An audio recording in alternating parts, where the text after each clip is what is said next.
A powerhouse political action committee has begun endorsing women they see as rising stars in the critical 2014 elections. Emily's List endorsing North Carolina State Congresswoman Alma Adams in the special election to fill Congressman Watt's seat. Maryland gubernatorial candidate Heather Mizur and Shaughnessy Naughton, who's running in Pennsylvania's 8th congressional district, all part of their effort to get more progressive women in politics. I want to bring in Emily List President Stephanie Shriak. It's good to see you. Good morning. Great to be here. Thank you. So this is, I guess you could say, a little bit early, but what's the strategy? You're getting started in plenty of time. Well, I'll tell you, 2014 is going to be a continuation of the momentum of women's leadership that we saw in 12. We've already seen great Democratic women leadership in the Senate and the House, and we intend to elect a lot more women to Congress in 14. It is interesting because over the last several years when I've had conversations with people who recruit women, they say it's been tough because women see what's going on in Congress. They don't want, for example, to put themselves in a situation where they feel like they're beating their head against a brick wall. There's also concern, frankly, about the time it takes away, the scrutiny. Are you having an easier time now recruiting candidates? Is it getting a little better? We have had a great recruitment year at Emily's List this year. I mean, you just mentioned 3 of our candidates, but we've in fact fully recommended 4 women for governorships, 16 women for the House of Representatives already, and 6 Senate candidates. We've had a really good recruitment year. Absolutely, we'd love to. We had Heather Mizur on, and we talked to her about public financing because she obviously has decided not to take outside campaign finance.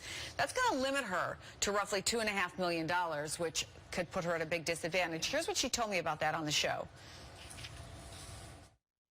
We're going to Annapolis to end politics as usual. We're eliminating the influence of corporate and special interest money in our campaigns by participating in the public campaign finance system.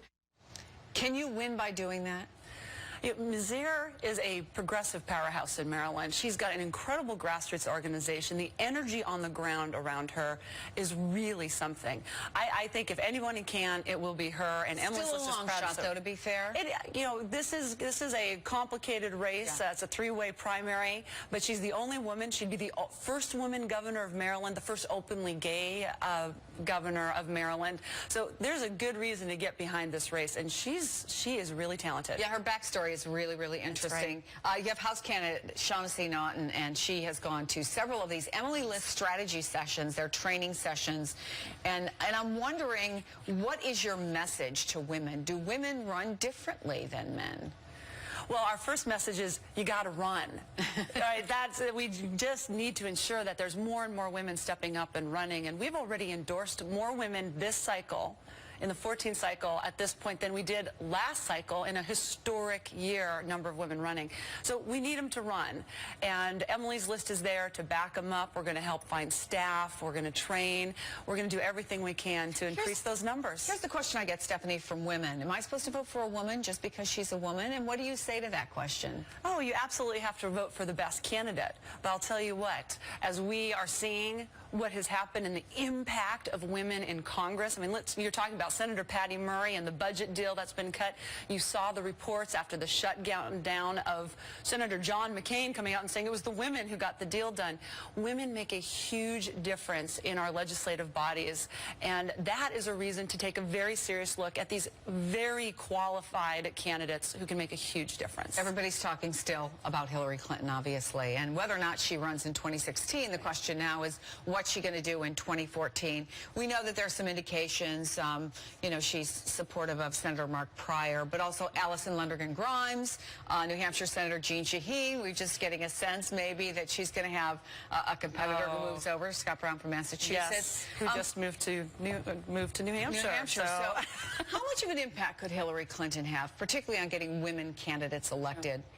Well, she already is having an impact. She's had an impact for years and years, but her, Secretary Clinton's work, particularly in empowering women and girls across this country and across the world, has motivated women to step up and run for office already. It's one of the reasons I think we're seeing so many women stepping up now. I think we're going to see more and more, and depending on what she decides to do, her legacy is that she's motivated a lot of women candidates. Ability that she could bring to some of these candidates, obviously. Always helpful. hopeful, always hopeful. But I think what we'll see already is such strength in so many of our Emily's List candidates that we're going to have a really interesting 2014. And it's going to be about women's leadership once again, just as 12 was. Stephanie Schrock from Emily's List. It's good to see you here. Thanks so much for coming in. Thank you. Happy holidays.